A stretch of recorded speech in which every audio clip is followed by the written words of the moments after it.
ये हिटलर, और हिटलर तो मर गया चले गया, लेकिन ये हिटलर से भी बड़ा हिटलर है। लेकिन याद रहे, हिटलर की जिस तरीके से मौत हुई थी, ये उससे भयानक मौत होगी। और याद रख लीजिएगा, मुल्क के अंदर बाबरी मस्जिद के अंदर ताला जिन्होंने लगवाया था, ताला जिन्होंने खुलवाया था और जिन्होंने शिलान्यास करवाया था, उनका हाल क्या हुआ? पैदम पुदरूर के अंदर हो गया कि उनकी बोटियां अभी नहीं मिली थी।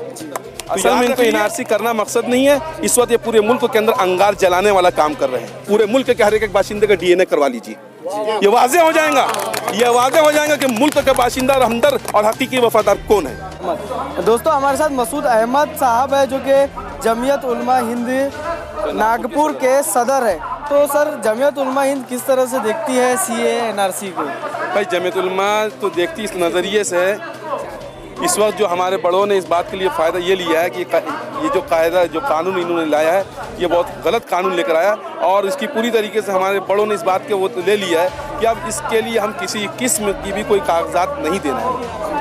सर, अगर से 22 तारीख को सुप्रीम कोर्ट का इसका जजमेंट है, अगर इसके पक्ष में अगर फैसला आता है तो जमीयत उलमा हिंद का अगला कदम क्या रहने वाला है? जमीयत उलमा का अगला कदम ये रहेगा, जिस तरीके से वो कानून बनाते जा रहे हैं, कानून जो लेकर आएंगे, उसके बाद अभी जो पहली जो सीढ़ी थी, उस सीढ़ी के अंदर जो डिसीजन ये लिया कि हम किसी किस्म का भी कोई कागजात, कोई भी चीज़ हम इनको नहीं देना है। अब अगला कदम क्या आता है, उसके बाद वो देखा जाएगा वो क्या फैसला देता है, सुप्रीम कोर्ट क्या डिसीजन देता है। उस डिसीजन के बाद दूसरा कानून, फिर हम दूसरी सीढ़ी को फैसला लिया जाएगा। गृह मंत्री अमित शाह का कहना है कि एनआरसी को पूरे देश में लागू किया जाएगा, लेकिन जिस तरह से देखने में आया है कि आसाम में एनआरसी को लागू किया गया और खोदा पहाड़ निकला चूहा के नाम से उसे मशहूर किया जा रहा है, तो अगर से पूरे देश में एनआरसी को लागू किया जाता है तो किस तरह से उसका अंजाम देश को भुगतना पड़ेगा? भाई देखिए, आसाम के हालात से हर एक इंसान अच्छी तरीके से वाकिफ़ हो गया और वाज़े हो गया, और वहीं से उन्होंने ये डिसीजन लिया जो पूरे मुल्क के अंदर, असल में इनको एनआरसी करना मकसद नहीं है। इस वक्त ये पूरे मुल्क के अंदर अंगार जलाने वाला काम कर रहे हैं। ये मुल्क के हमदर्द नहीं है। 4% इंसान क्या मुल्क का हमदर्द हो सकता है, जब 85% रहने वाली पब्लिक, 95% रहने वाली पब्लिक को एतमाद जब बहाल नहीं है, 4% वाला फिर वो मुल्क को क्या करेगा? इसलिए इन्होंने ये सिर्फ एनआरसी सीए, ये जो भी कुछ है, ये सिर्फ बड़ा नाम। अब उन्होंने एक अमेंडमेंट जो लाया था, सीए का कानून बन गया, अब उन्होंने कल गजट भी पास कर दिया है, और गजट के अंदर इस बात का आप याद रख लीजिए कि जो इन्होंने ऑफिसर जो बैठाएंगे कागजात, और उसके उस पावर के अंदर उस ऑफिसर को इख्तियार हासिल रहेगा, उन्होंने उसको इतना पावरफुल दे दिया है। आप सारे कागजात, आप सारे डॉक्यूमेंट्स देने के बावजूद, और पूरे कागजात आपके ओके भी रहेंगे, एक लफ्ज़ की भी मिस्टेक नहीं रहेंगी, उसके बाद उसको यानी इख्तियार हासिल रहेंगे प्रोफेसर को, चाहे तो वो आपको पास करे, चाहे तो आपको किसी इसमें डिस्टिंक्शन में डाल दे। ये कानून फिर क्या है? ये यानी ये अमन और शांति के लिए नहीं बैठे हैं, ये मुल्क के अंदर फितना फसाद किसी तरीके से, और उनके जो अयूब हैं, जो उनके पीछे गलतियां हैं, उस गलतियों को छुपाने के लिए ये पब्लिक को लड़ा रहे हैं।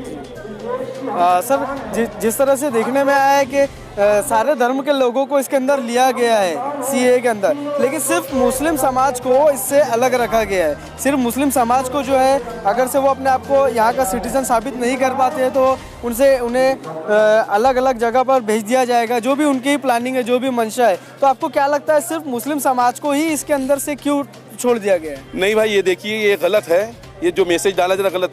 उन्होंने सिर्फ एक मोहरा बनाया मुसलमानों को इस वक्त, इसलिए कि दीगर जो कौमें हैं, जो ओबीसी है, एससी एसटी जो भी लोग हैं, वो ताकि वो अपने हाथ में उनको ले लें। जब वो उनके तरीके हो जाएंगे, रह जाता कौन, बच जाता मुसलमान, तो सीधा वो समझ रहा कि मुसलमान, लेकिन उनको ये मालूम कि मुसलमानों के साथ हम ये कर लेंगे। लेकिन लोगों को अब ये समझ में आ गया कि आज मुसलमान टारगेट है, पीछे से बाद में वो फिर टारगेट होने वाले। और जब उनको जब इतना समझ में आ गया, जो आज ये धरना प्रदर्शन चल रहा है या मुल्क के जिधर हो रहा है, इसमें हर कौम के, हर समाज के लोग शामिल हो रहे हैं। क्यों? इसलिए कि वो समझ चुके हैं, ये समझ चुके हैं। लेकिन इतना समझने के बाद, इतना मुल्क में होने के बाद, ये हिटलर, और हिटलर तो मर गया चले गया, लेकिन ये हिटलर से भी बड़ा हिटलर है। लेकिन याद रहे, हिटलर की जिस तरीके से मौत हुई थी, ये उससे भयानक मौत होगी। और याद रख लीजिएगा, मुल्क के अंदर बाबरी मस्जिद के अंदर ताला जिन्होंने लगवाया था, ताला जिन्होंने खुलवाया था और जिन्होंने शिलान्यास करवाया था, उनका हाल क्या हुआ? पैदम पुदरूर के अंदर हो गया कि उनकी बोटियां अभी नहीं मिली थी।